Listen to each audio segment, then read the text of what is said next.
वृश्चिक राशिफल नवंबर माह 2022 आपके जन्म राशि के आधार पर आपको वृश्चिक राशि का संपूर्ण विश्लेषण बताएंगे।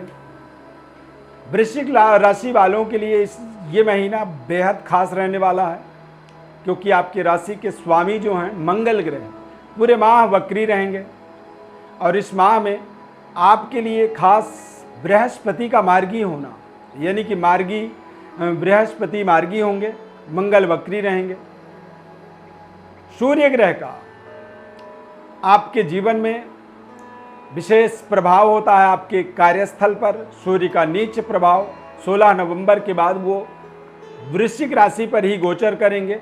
तो सूर्य का भी, यानी कि सूर्य, मंगल और गुरु, इन तीनों ग्रहों का आपके जीवन में बेहद शानदार प्रभाव आपको आपके जीवन के दशा और दिशा को बदलने में आपको विशेष सहायता करने वाली है। मैं श्री अरविंद दिव्यरत्न ज्ञान चैनल में आपका बहुत बहुत हार्दिक स्वागत करता हूं। नमस्कार, जय माता दी। हमारे इस गोचर चार्ट से आप समझें वृश्चिक राशि वालों के लिए किस तरह से गोचर ग्रह रहेंगे और क्या क्या परिवर्तन हो जाएगा। यानी कि वृश्चिक राशि वालों के लिए तृतीय स्थान पर शनि ग्रह मकर राशि में और पंचम भाव में देवगुरु बृहस्पति वक्री अवस्था में संचार कर रहे हैं। 24 नवंबर को ये मार्गी हो जाएंगे। छठे भाव के अंदर राहु ग्रह, छठा राहु मंगल शनि, ये बेहद शानदार प्रभाव देने वाले ग्रह माने जाते हैं। और मंगल ग्रह का प्लेसमेंट 11 नवंबर तक वृश्चिक राशि में रहेगा, मिथुन राशि में रहेगा और 11 नवंबर को ये वृषभ राशि में आ जाएंगे। सूर्य, बुध, शुक्र और केतु, ये चारों ग्रहों की युति तुला राशि में रहेगा। तो यहाँ पर ये तीनों ग्रह, यानी कि सूर्य, बुध, शुक्र, ये तीनों ग्रह वृश्चिक राशि में आएंगे और वृश्चिक राशि में इनका आने का क्रम होगा। 16 नवंबर को सूर्य देव आएंगे, 13 नवंबर को बुध ग्रह का आगमन होगा और 11 नवंबर को शुक्र ग्रह का वृश्चिक राशि में आगमन हो जाएगा। यानी कि ये तीनों ग्रह क्रम से वृश्चिक राशि में आएंगे, यानी कि चंद्रमा के साथ इन तीनों ग्रहों की युति बन जाएगा। आपकी राशि में इन तीनों ग्रहों का आगमन होगा और चंद्रमा के साथ देखा जाए तो सूर्य, चंद्र, बुध, शुक्र, इन चारों ग्रहों की चतुर्ग्रही योग 16 नवंबर से 30 नवंबर तक बना रहेगा।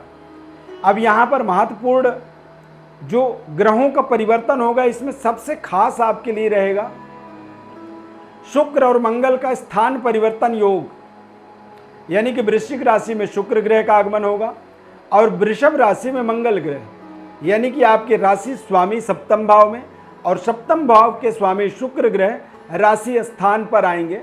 तो ये एक स्थान परिवर्तन योग, दृष्टि योग कहा जाता है। इसे बेहद शुभ माना जाता है ज्योतिष शास्त्र में।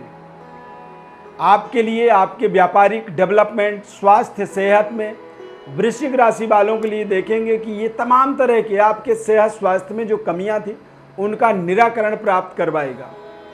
पंचम भाव में बृहस्पति का प्लेसमेंट रहना, कहते हैं स्थान हानि करो जीवा, यानी कि जो आपके जीवन में पंचम भाव, यानी कि संतान, बौद्धिक निर्णय शक्ति, प्रेम संबंध, रिश्तों का एक ताना बाना जो होता है, उनमें थोड़ी सी कमी आना, थोड़ी सी दिक्कत आना और उन दिक्कतों का आपको समाधान मिल जाना। यानी कि आप समझिए कि आपकी आपसी सामंजस्य बिगड़ गया, तालमेल का अभाव हो रहा था और अब वो अचानक तालमेल आपका बन जाना। क्योंकि कोई भी ग्रह जब वक्री होता है तो वक्र अवस्था में वो ज़्यादा ताकतवर हो जाता है, ज़्यादा प्रभावशाली हो जाता है। अब यदि उसके अच्छे परिणाम हो तो वो बेहतर परिणाम देता है और यदि उसके अशुभ प्रभाव यदि हमारे जीवन में या उसका एक ज़्यादा रफ्तार से प्रभाव पड़ रहा हो तो वो कई बार हमारे जीवन में ज़्यादा रफ्तार से हमारे जीवन में समस्याओं का बढ़ावा करता है। तो पंचम भाव, यानी कि बौद्धिक विकास, दिमागी क्षमता और सही तरीके की अपनी एबिलिटी का यूटिलाइज जो होता है, हमारी योग्यता का हम सही तरीके से इस्तेमाल अपने जीवन में जो करते हैं, वो पंचम से ही उसके प्रभावों को देखा जाता है, समझा जाता है। तो यहाँ पर जो अपनी क्षमता अनुसार जो आप परफॉर्म करते थे वो नहीं हो पा रहा था। संबंध आपके अच्छे हैं, आप अपने प्रेम संबंध को लेकर के कहीं ना कहीं एक नकारात्मक परिस्थिति का सामना कर रहे थे। बारंबार लगातार आपके प्रयास के बाद भी आपके रिलेशन नहीं सुधर पा रहे थे। तो उन रिश्तों को अब यहाँ पर आप सुधरता हुआ देखेंगे। बेहतर तरीके से जॉब अपॉर्चुनिटी की आप कल्पना कर सकते हैं। प्रेम संबंध में आप एक बेहतर स्टेप अप आप यहाँ होता हुआ देख सकते हैं, यानी कि प्रेम संबंध को लाइफ लॉन्ग आप मैरिड रिलेशन में कन्वर्ट करने की एक जो बड़ी निर्णय आपके जीवन की है वो निर्णय यहाँ पर आप कर सकते हैं। शुक्र और मंगल का स्थान परिवर्तन योग, यानी कि ये एक अद्भुत संयोग कह सकते हैं, शुभ संयोग इसे। जब हमारे जीवन में कोई शुभ संयोग बनता है तो वहां पर हमें अचानक जीवन में बड़ी बड़ी चीजें बदलने लगती हैं। यानी कि यहां पर किसी तरह की कोई पार्टनरशिप थी वो आपकी समाप्त हो सकती है। बहुत समय से आप किसी कारोबार व्यापार के डिसीजन को सोच रहे थे, वो डिसीजन आपका कंप्लीट हो सकता है। विवाह को लेकर के बारंबार आप डिफीट हो रहे थे, रिश्ते जुड़ रहे थे और फिर टूट रहे थे। बात बनते छोटी छोटी बातों के कारण से वो रिश्ते अचानक टूट जाते थे, तो वो रिश्ते जुड़ सकते हैं। अब चूंकि मंगल वक्री होने का मतलब होता है आप बेहतर परफॉर्म करेंगे, बेहतर कॉन्फिडेंट रहेंगे, आत्मबली रहेंगे। और लग्नेश जब सप्तम में चला जाए, राशि स्वामी जब सप्तम में गोचर करे, तो ऐसी परिस्थिति में कई बार हमारे जीवन में तमाम तरह की रुकावटों के बाद हम अचानक हमारे अंदर एक नए ऊर्जा, नई कॉन्फिडेंस, नई आत्मबल हमारे अंदर प्राप्त हो आ जाती है और उससे हम अपने जीवन में बेहतर परफॉर्म करना शुरू कर देते हैं। नए व्यापारिक व्यवस्था से जुड़ने का ये बेहद शुभ संयोग, नए पारिवारिक जीवन का शुभारंभ करने का ये शुभ संयोग, पारिवारिक सुखद वातावरण, दाम्पत्य जीवन का पूर्ण सुख प्राप्त करने का, जीवन साथी का पूर्ण लाभ प्राप्त करने का, ये एक बेहद शानदार इसे संयोग आप अपने जीवन में कर सकते हैं। और इस संयोग का आप एक शानदार प्रयोग होता हुआ भी अपने जीवन में इसे देखेंगे, रियलाइज करेंगे, महसूस करेंगे। वृश्चिक राशि वालों के लिए ये एक अद्भुत रियलाइजेशन कह सकते हैं, इसे महसूस करने का एक समय कह सकते हैं। यहाँ पर आपको बेहद सकारात्मक रह करके अपने तमाम महत्वपूर्ण प्रोजेक्टों को, तमाम महत्वाकांक्षी परियोजनाओं को आगे बढ़ाने में आपको बेहद शानदार तरीके से सहयोग मिलने वाला है। नौकरी के दृष्टिकोण से देखें तो 16 नवंबर तक आप अपने नौकरी में थोड़े से सावधानी पूर्वक अपने कार्यों को, चूंकि सूर्य नीच के गोचर करेंगे द्वादश भाव में, कारोबार व्यापार के विस्तार के लिए कोई भी निर्णय करें तो 16 नवंबर के बाद करें। 16 नवंबर से पहले किसी भी बड़े प्रस्ताव को या किसी बड़े योजनाओं को एक्टिवेट करने की कोशिश ना करें। और 16 नवंबर के बाद आप देखेंगे कि सूर्य देव का राशि परिवर्तन, वृश्चिक राशि में आगमन, ये आपके लिए तमाम तरह के अवसर, उच्च स्तरीय वर्ग के साथ आपके रिलेशनशिप जोड़ेगा। पैतृक नई जिम्मेदारियां प्राप्त होंगी, पिता के साथ बेहतर तालमेल। 16 नवंबर तक आप पिता के सेहत स्वास्थ्य के भावनाओं का विशेष मान सम्मान का ध्यान रखेंगे। कारोबार व्यापार के दृष्टिकोण से आप देखेंगे तो आपको नए विस्तार करने के अवसर मिलेंगे। नई इन्वेस्टमेंट से, सरकार से सहयोग से आपको तमाम तरह के बड़े बड़े अवसर, अपॉर्चुनिटी मिलेंगी। बेहतर तरीके से आप अपने जीवन की योजनाओं को एक्टिवेट करने में समर्थवान रहेंगे। वृश्चिक राशि वालों के लिए शनिदेव इस पूरे माह में मार्गी रहेंगे।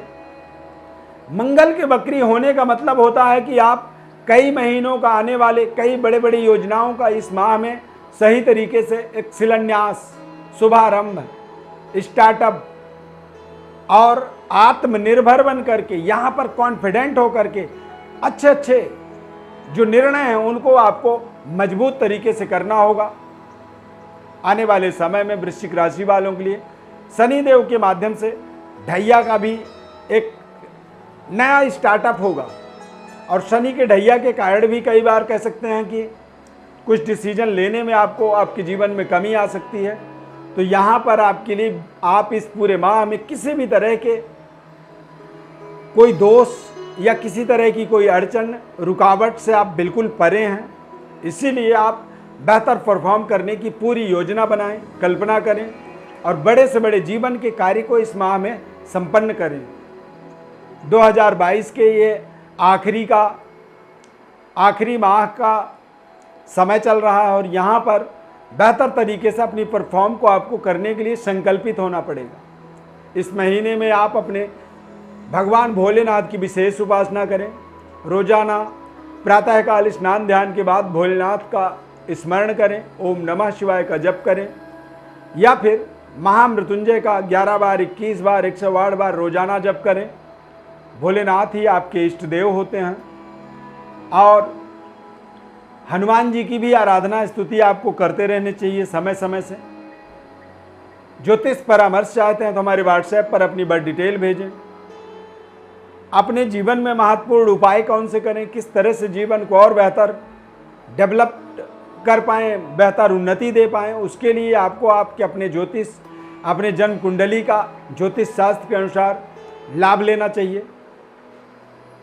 खास कार्यक्रम में आप जुड़ते हैं तो चैनल को भी आपको सब्सक्राइब करनी चाहिए, क्योंकि आने वाले समय में वृश्चिक राशि वार्षिक फल 2023 का बहुत जल्द ही हम अपने चैनल पर वीडियो के माध्यम से आपको आने वाले नए साल की संपूर्ण वार्षिक राशिफल बताएंगे। उसका नोटिफिकेशन आपको मिल सके। फेसबुक पेज पर देख रहे हैं तो पेज को भी लाइक करें, जुड़े रहें। धन्यवाद। जय माता दी।